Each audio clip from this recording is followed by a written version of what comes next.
Сегодня у меня вот в гостях пришли друзья, товарищи, активные помощники клуба «Баянай».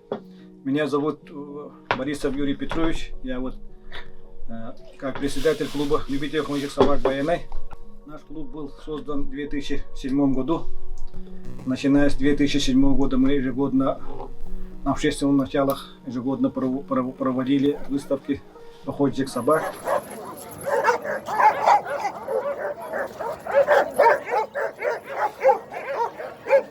Yavullar kahve yediler.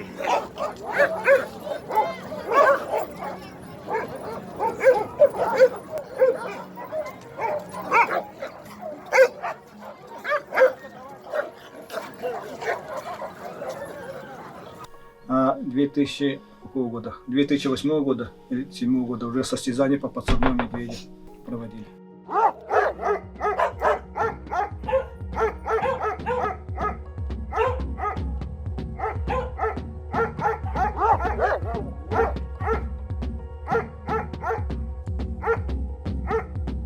Мы создали этот питомник в 2012 году.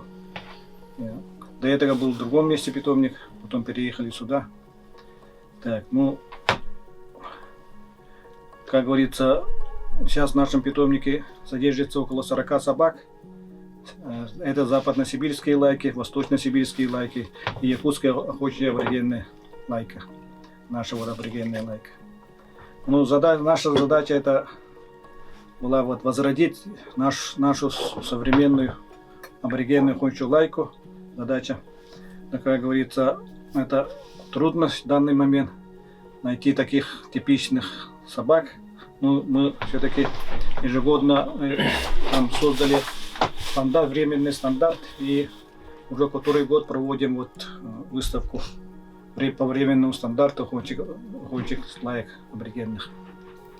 Наша аборигенная лайка такая вот универсальная собака с выраженными охотничьими инстинктами.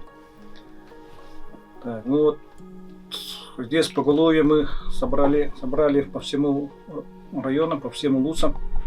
У кого-то купили, кто-то нам подарил свою промысловую собаку.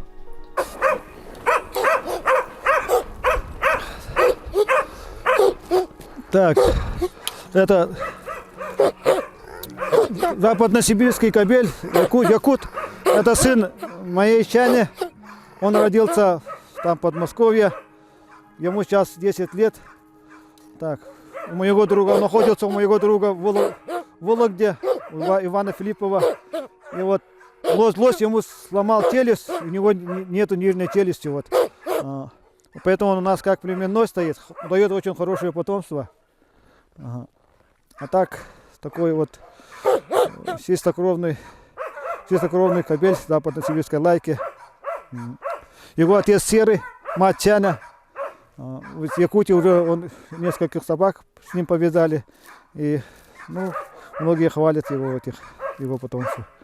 Один из наших племенных кобелей. Ставили искусственную челюсть, но это начало гнить, и мы это сняли все. Это не трудно, конечно.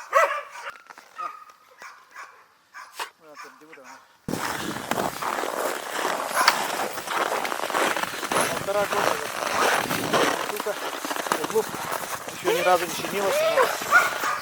Первые печки пропустили, хорошо работает, особо медведя ловит. Лайка, штука, 5 рем, очень активная такая.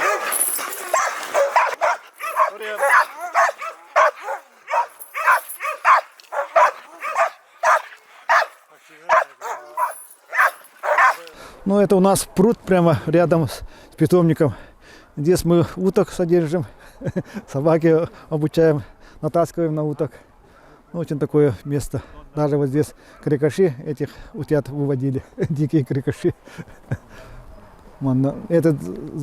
Здесь мы зарыбление, карасей запустили. И будем здесь потихоньку выплавить. Ну, это кобель восточно-сибирской лайки. Турген его зовут. Ему 8 лет. Он в свое время, 4 года, как ему было, он был лучшим представителем породы на выставке лаек. Вот. И вот на охоте вот глаз выколол. Один глаз потерял, поэтому у нас он как племенной стоит. Ага. Дает хорошее потомство. Такая должна быть восточно-сибирская лайка. Ну это вот якутская гончая, аборигенная якутская гончая лайка. Вот типичный вот такой представитель. Видно вот хорошо одет, вот лоб широкий. Рослая такая. Вот раньше наши предки тоже на охоте таких собак содержали, потому что не у всех был транспорт там лошади, поэтому они могли запрячь такую собаку. У нас, как говорится, снег рано выпадает, поэтому вот если всю зиму охотиться, вот такая рослая собака. У него вот подпушек очень такой густой, она не мерзнет. И прямо вот на лапах вот щетка такая. Ага. Смотри, вот такие щетки. У нас нынче было 50 градусов мороза, минус 57. И вот они даже, некоторые, вот он даже в конуру не заходил, прямо рядом с конурой лежал. Типичный представитель нашей якутской очень аборигенной лайки. Дает хорошее потомство тоже. От него собаки сейчас вот щенки работают в Беларуси, Швеции, Подмосковье. Очень вязкий. По медведю имеет диплом. Работает по лосю.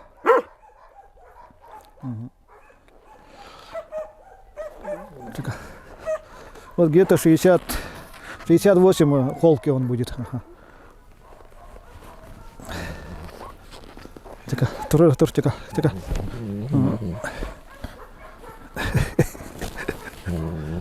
Тихо. Ага.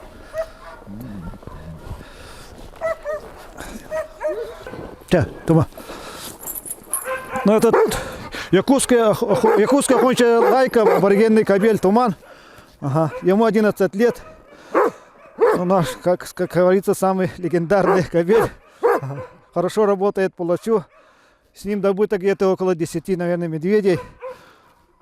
Года 3-4 назад его в Усмайском районе в лесу поймал медведь. Весь израненный был. Когда прямо горло перекушено было. И когда воду пил, прямо вода стекала через эту рану. Там чуть его кое-как выходили. Но после этого все равно он через месяц тоже остановил медведя. Там добыли медведя. Дает хорошее потомство. Туман. Это вот, я считаю, вот якутская гончая лайка должна выглядеть таким вот мощным, таким. Он вот вообще вот всю зиму, такую морозную зиму он ни разу туда не заходил. В будке прямо вот здесь лежал. Ага. Туман. Угу. Притом вот такие качества дает свое потомство. Те тоже по медведю хорошо работают.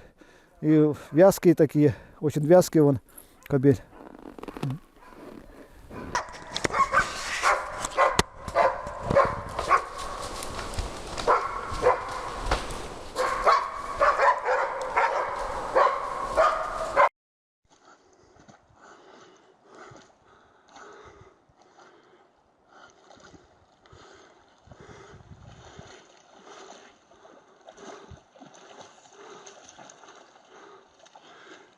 Gel, ağal mana, gel. Кырса молодец, да. Туртоо саанер. Вот хөрөнө лүддө. Тутам бисте.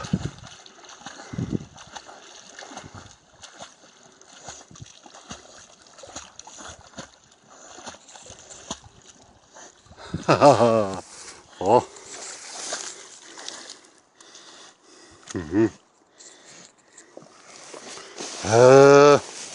Молодец, да. Мама, как?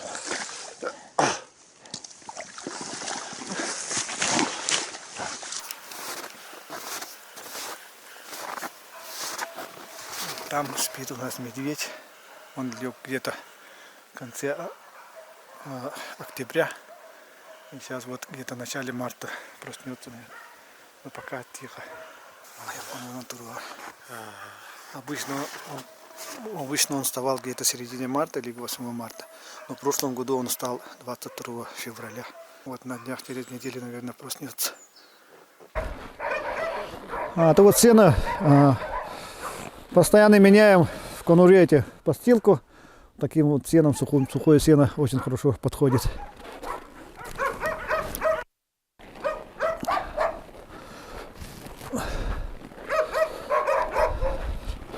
Аборигенная сука, 3 года, хастай, бровастая, такие интересные брови. Мы зовем ее бровастая. Работает по лосю, по медведю. А так, чисто аборигенная сука такая вот. Это вот восточно-сибирская лайка Кереко. Она вот в прошлом году, позапрошлом году на выставке заняла 1 место. 2,5 года один раз женилась. Это западно-сибирская лайка Керечана. Это дочка Чаны. 7 лет ей. В общем, такая вот хорошо работает по соболю. Сахакал. Так. Кобель восточно-сибирской лайки. Харге, 5 лет ему. Там вот несколько выставок он занимал 1 места. Ага. Вот типичный представитель восточно-сибирской лайки. Дает хорошее потомство тоже. Харге. Харге.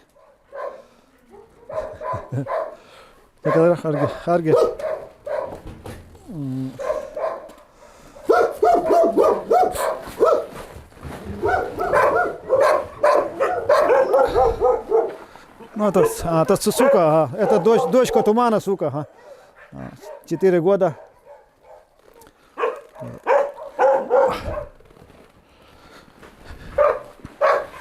Это юка тоже, сука. Якутская аборигенная лайки тоже. Такая 3 года ей.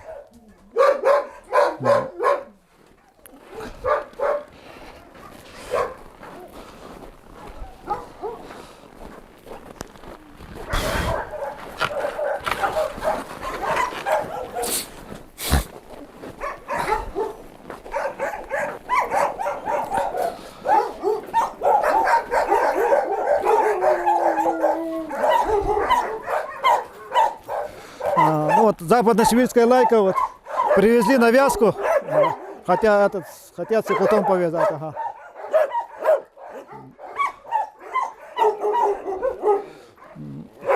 Восточно-сибирская лайка, молодая лайка. Это восточно-сибирская лайка. Это сын Дохсуна. У Максима Николая Николаевича есть собака Дохсун. Это прямой сын Дохсуна. Работает по лосю, по медведю. Тихо.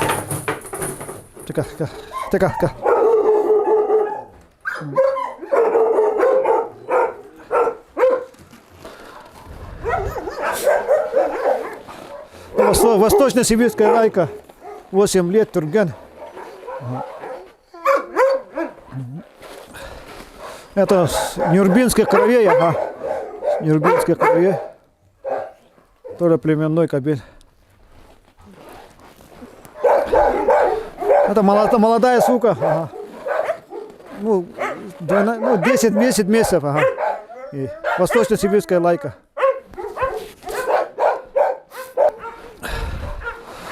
Так, сука, ага. 1,5 года западно-сибирская лайка. Это дочка якута, ага.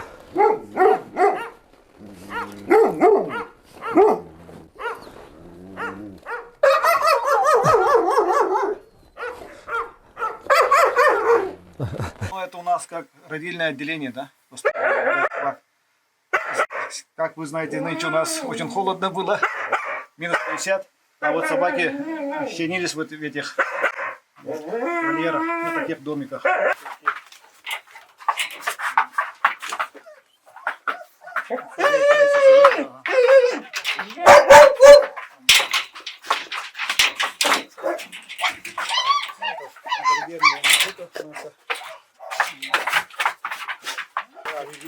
тоже аборигенная сука. Где-то вот 2 щенка осталось. Девочка с мальчиком.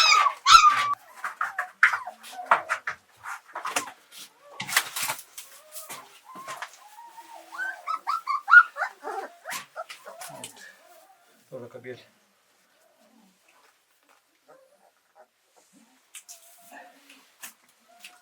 Так.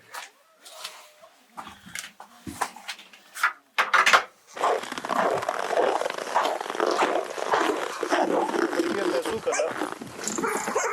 Ты, наверное, до него котик у нас. 1,5 года.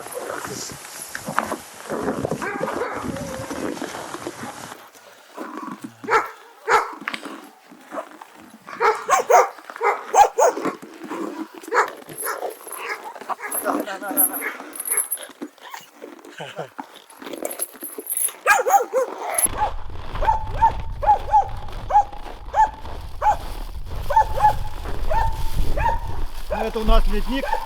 Мы здесь храним корма для собак.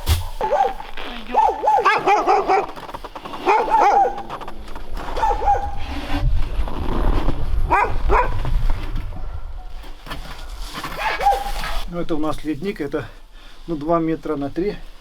Здесь мы храним корма для собак. Это очень удобно. Летом отсюда вытаскиваем и готовим собакам корма. Вот это коровье. Еще здесь лед положим немножко, и она будет все лето храниться здесь.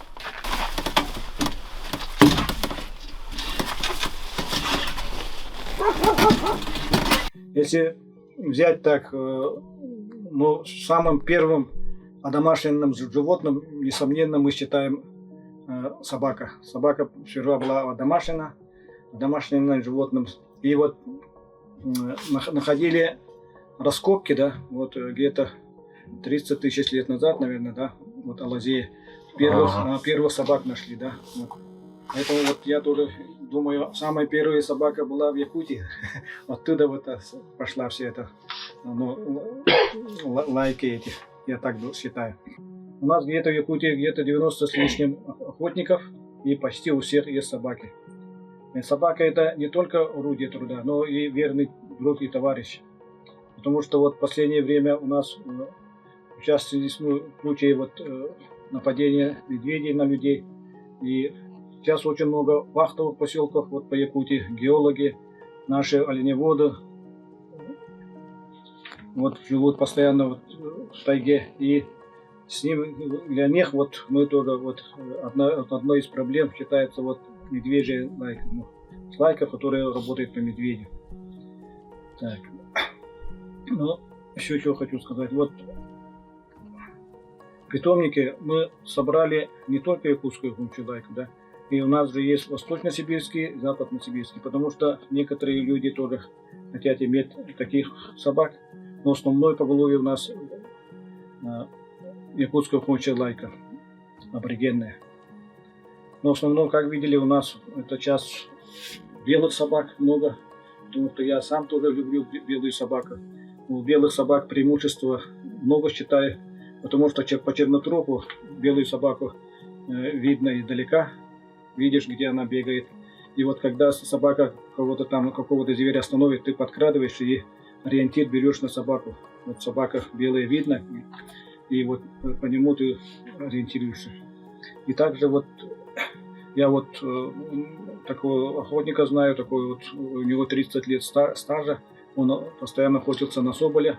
У него сейчас 5 или 6 собак, все белые. Он говорит, соболь, он на пушмина охотится. Соболь быстрее заскакивает на дерево от белых лаек. Он говорит, у него раньше были черные, там рыжие были, говорит, а с ними их, наверное, он соболь видит далека, а вот белые в снегу он как-то подпускает и быстрее вот выскакивает на дерево. Тоже это преимущество, я считаю, белой лайки. И на севере у нас охотятся на гусей тоже.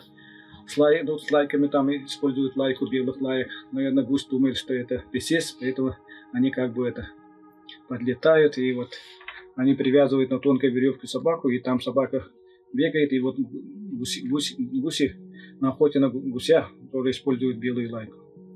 И у нас издавна есть такое поверье, что под белой собакой лось стоит спокойно. Но это, конечно, спорный вопрос, но многие говорят, что под белой собакой лось стоит, ну, как бы более спокойно. Так, и при том, я хочу сказать, вот читал тоже вот в какой-то книжке научных трудах, у белой собаки там меланин такой, у нее как бы это по шерсту, там шерсть у них это полые, да, и они вот эту теплоотдачу, у них теплоотдача вот не пропускает тепло. Например, вот я вот заметил, у нас вот белые собаки вот на морозе, даже некоторые не заходят в конуру и лежат на снегу, и под ними не тает снег. Поэтому получается у них это хорошо держит тепло, а летом это им помогает жару. Такая вот. И вот если так сказать, у нас в Якутии 9 месяцев зимы, да, и вокруг снег, поэтому вот как бы символ. Поэтому я вот люблю белых собак и держу в своем питомнике основных белых собак. Начиная с 2007 года состязания по посадному медведю проводили. Вот в связи с пандемией в прошлом году у нас не было. И вышел закон насчет состязания по медведю. Поэтому вот пока мы эти состязания не проводим только выставки, экстерьерные выставки собак, лаек. Ну вот, как я говорил, 2004 года ежегодно мы проводим республиканские выставки охотничьих лаек. Выставка называется «Лайки Якутии». И вот в первых выставках, я помню, вообще народу очень много было. Где-то 240 собак на выставках привозили. Такой бум был. Потом состязание в 2007 году состязание проводили по подсадному медведю. Потом в 2008 году наша команда ездила в Москву на открытый чемпионат, ну, на открытое состязание в Московской области. И там наша команда заняла первое место. Там аборигенный кобель Кустук стал полевым победителем. Потом в 2009 году тоже команда поехала и там заняли второе место. Там аборигенный кобель Барбос стал лучшим кобелем в состязании. Так, ну вот. Потом восточно-сибирская лайка у нас этот Дохсун Максимов Николая Николаевича Калуги тоже стал чемпионом. Да? Второе место занял, и там этот диплом первой степени, кажется, взял, да. Ну, как-то в каком году, я не помню, вот поехали в Кировск наша команда, но там наша сука, вот часть западно-сибирская лайка Чайна потекла, и команда выступила в неполном составе.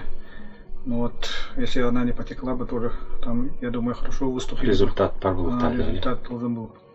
Но наших собак приобретали в разных странах: Швеции, Южной Корее, Белоруссии и в многих областях России.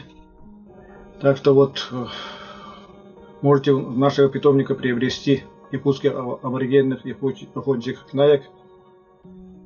Надо заранее дать заявку по WhatsApp, по телефону, и мы можем любой конец, любую страну можем отправить своих собак.